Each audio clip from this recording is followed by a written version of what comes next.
লেখকরা চান বটে, কিন্তু অনেক লেখকের মধ্যেও অসহিষ্ণুতা আছে। এই সমকাল পত্রিকা ছিল, সওগাত পত্রিকা ছিল, উত্তরণ পত্রিকা ছিল, আব্দুল্লাহ আবু সাঈদ কণ্ঠস্বর পত্রিকা বের করেছিলেন শুধু আনন্দ পাওয়ার জন্য পড়া তা না, এগুলো একটা বিষয়ে জ্ঞান লাভ করার জন্য পড়া।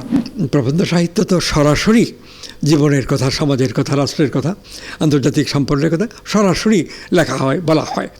আর কবিতা, গল্প, উপন্যাসের মধ্যেও এইসব বিষয় থাকে, কিন্তু এটা একটু অন্যরূপে আসে। তো সেই দিক থেকে পৃথিবীর সব জাতির মধ্যেই প্রবন্ধ, সন্দর্ভ, গবেষণা এগুলোকে বেশি গুরুত্বপূর্ণ মনে করা হয়। আমরাও এই প্রবন্ধ, সন্দর্ভ, জ্ঞান বিজ্ঞানের নানা বিষয়, লেখা বই এগুলোকে বেশি গুরুত্বপূর্ণ মনে করি। এগুলো ঠিক শুধু আনন্দ পাওয়ার জন্য পড়া তা না, এগুলো একটা বিষয়ে জ্ঞান লাভ করার জন্য পড়া। আনন্দ এর মধ্যে থাকবে, কারণ একটা বই ভালো রকম পড়লে, উপলব্ধি করলে এর পরিণতিতে একটা আনন্দ, এই আনন্দ অনেক গভীর এবং এই আনন্দের তাৎপর্য অনেক বেশি।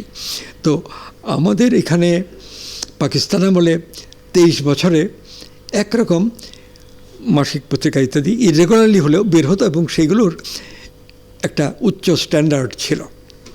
এই সমকাল পত্রিকা ছিল, সওগাত পত্রিকা ছিল, উত্তরণ পত্রিকা ছিল, আব্দুল্লাহ আবু সাঈদ কণ্ঠস্বর পত্রিকা বের করেছিলেন। এগুলো একমত না, সব নানান মত, নানান দৃষ্টিভঙ্গি, কিন্তু এই সবগুলি পত্রিকাই আমাদের বাংলা ভাষার উন্নতিতে সহায়ক ছিল। পাঠকরা একমত না হলেও নতুন চিন্তার মুখোমুখি হতেন। বাংলাদেশ হওয়ার পরে অল্প দিনের মধ্যেই আমরা ইন্টারনেটের যুগে এসে গেছি। ছাপাখানা কম্পিউটারাইজ যখন হয়েছে তখন অনেক সহজ হয়ে গেছে, খরচও তুলনামূলকভাবে কমেছিল, কিন্তু ক্রমে সব জিনিসের দাম বেড়েছে। এই ডিজিটাল পদ্ধতির সব কিছুর দাম বেড়ে গেছে। তো এই দিক থেকে প্রবন্ধ, সন্দর্ভ, গবেষণা এগুলো খুব গুরুত্বপূর্ণ এবং এইগুলো নিয়ে যদি আলোচনা সমালোচনা হতো তাহলে সেটা খুব ভালো হতো। কোনো প্রতিষ্ঠান থেকেই সেটা করা হয় না।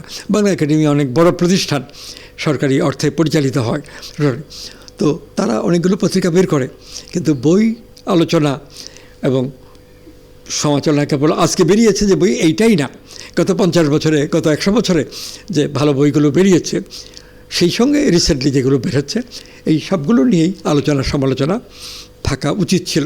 কিন্তু এইটা আমাদের এখানে হচ্ছে না। কোনো সরকারি অথরিটি কিংবা কোনো ব্যবসায়িক অথরিটি এই বিষয়টাতে গুরুত্ব দিচ্ছে না। লেখকরা চান বটে, কিন্তু অনেক লেখকের মধ্যেও অসহিষ্ণুতা আছে। তো যদি সমালোচনার ধারা কন্টিনিউ করতো তাহলে অসহিষ্ণুতা কেটে যেত এবং ভালোটাকে ভালো বলা, মন্দটাকে মন্দ বলা, এই বিষয়টা স্পষ্ট হতো। আমি সমালোচনা চাই। সংবাদ, ফিচার ও অনুষ্ঠানের জন্য ভিজিট করুন সংবাদ প্রকাশের ওয়েবসাইট এবং যুক্ত থাকুন ফেসবুক পেজ ও ইউটিউব চ্যানেলের সঙ্গে।